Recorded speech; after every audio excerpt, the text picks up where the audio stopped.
Okay, well, it's the end of the 16th turn, the PM turn for the 23rd of December, and I've run through the night turn as well. And wow, this game really is like a roller coaster. um, what's happened? Well, I mentioned before how the Americans have brought all their strong armoured divisions out to the left here, and were prepared to hit the Germans in their flanks. Germans, of course, get the first turn, and they moved to create a good defensive position along here, while also shifting some of their more mobile forces out to the west and setting up a couple of these night marker stacks ready to exploit in the night turn. They pushed the Americans back a little bit in some places, getting some nice little attacks here and there. Over here, it was really just actually, well, a bit of a mix. A few attacks in the centre here. You can see they've now secured these positions around the earth, and consolidating, actually pulling back over here in the east because of these American armoured divisions coming on. In the American turn, they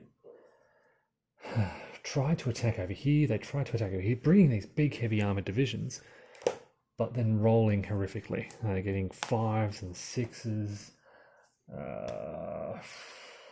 Yeah, so this is that roller coaster. The Americans get all set up, they bring in their armoured divisions, brigades and so forth,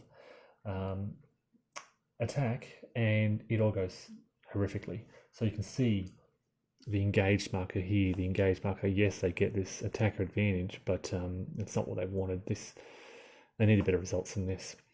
At the same time, the Germans did have a very successful attack. I think it was right here where they attacked, and they were then able to cross the earth, if I'm pronouncing that correctly. So they have a bridgehead across here now, and a bridge. Well, actually, no. I think the Americans can still attempt to destroy that. They're threatened at least, and they're pushing on, Marsh and Famem over here, close to Rochefort, pushing out of St. Hubert, despite this American pressure. As a result of all this shifting of forces to the west, the Americans have had to pull back a lot of their forces. You can see 4th Armoured Division here, 4th Armoured. What else have we got around here? 7th Armoured Division. They're using these roads to pull back around to blunt that German advance. My thinking is it's not good. You may have noticed in the last video I had the 7th SS. They were trying to push out here, hit this brick wall, and were stuck then defending in the line. I don't really want these big attacking mobile panzer divisions sitting there in a defensive position. So I've pulled them away in the AM turn and then shifted them north, and I'm going to try to keep them kind of away from the front lines as much as possible and use them as sort of this mobile striking force. I've consolidated the 1st SS around here. This is as a result of that night movement. Night exploitation didn't do much, if anything. So instead I used those night movement to reconsolidate my SS Panzer divisions, 1st and 2nd. 12th is kind of around here. They had supply problems, fuel issues this turn, couldn't do much. So yeah, a lot of the infantry protecting the flanks along here. Then we have various formations. 116th Panzer Division in here. Got Panzer Lehr in here. They're also helping with that attack, kind of driving down this road. 2nd Panzer Division in here, and then the 3rd right next door to them. Things are pretty slow over here. Yes, the Germans are still managing to gain some ground very slowly, but they're not dedicating substantial forces over here. It's I think what they're going to try and do is just move to the earth and then maybe just hold their ground, because I don't think they can stand up against the Americans. Now look, 6 turns to go. A long way to the Meuse. But I'm thinking about these alternative victory conditions. These the Germans can also win by capturing victory point hexes on the west map, and they're scattered all over the place. This is basically if the Germans can advance across a broad front, so they can capture Liège and they win. They can they can exit units off the map and they win. They can capture key points across the Meuse, securing their future advances, and they win. Or they can capture all these scattered victory points. There's one here. There's one there. Saint-Hubert, maybe 1, 3. Russian 4. I don't know how many they need, but they need a lot. That may be viable. It may be the only remaining viable objective for the Germans. Every time they break through, as they did this turn, I mean, the Americans can so rapidly swing around. Their fast-moving cavalry units 7, their ability to quite freely use these roads. The Germans now have only 1 roadblock marker left? Do they have any roadblock markers? Any grief markers? In fact, I think this should have been removed this turn. It should have been. So they have no grief markers left on the map, just their roadblock markers, I believe. I don't know where they are. They're all the way over here, blocking the road to Neufchâtel. So not a lot they can do. Not too many, having said that, okay, not too many American reinforcements arriving over the next 48 hours. Only 4 units arriving. Is this the opportunity for the Germans to do something substantial?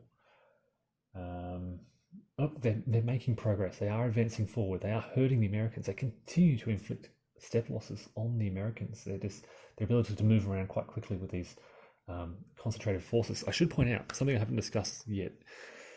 The key American weakness right now is the sort of lack of regimental integrity. They are scattered. So whilst I've tried to keep where's the 4th Armoured Division? There's 2 units of the 4th Armoured Division here. Good luck finding the rest of them. Okay, here's a unit down here. Okay, here's a unit of 10th Armoured, two 10th Armoured Division units here. Where's the rest of the 10th Armoured Division? And this has come about, I don't know where they are. There's a 9th Armoured Division. This has come about because of the, there you go, 10th Armoured Division. So they are relatively close, but the American panic in blocking these roads has, in doing so, in moving these forces around and getting whatever I can to fill the roads, they're often stretched to the limit of their movement points. They haven't had time to think about regimental integrity. It's just what unit can block this road here, they can reach, get them in the position. How can I form a ZOC bond with that unit? Okay, they can reach, get them in position. I rarely have the luxury of keeping these American formations together. And as a result, it's hard for them to counterattack, because one thing I haven't discussed yet is you're only allowed, I think it's 2 different formations, 2 different divisions to participate in an attack. So the Germans are very well set up, very, very well set up. 9th Division, Panzer-Lehr, 116th Division, 2nd Division, 3rd, it's not Panzer, it's something else. And I've got,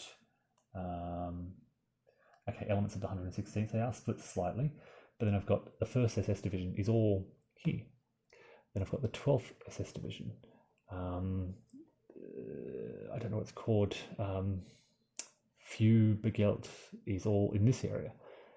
So they're very much consolidated and working together as a division, and that helps them with their offensives. They can combine these divisions together for very powerful attacks, and the Americans just can't do that.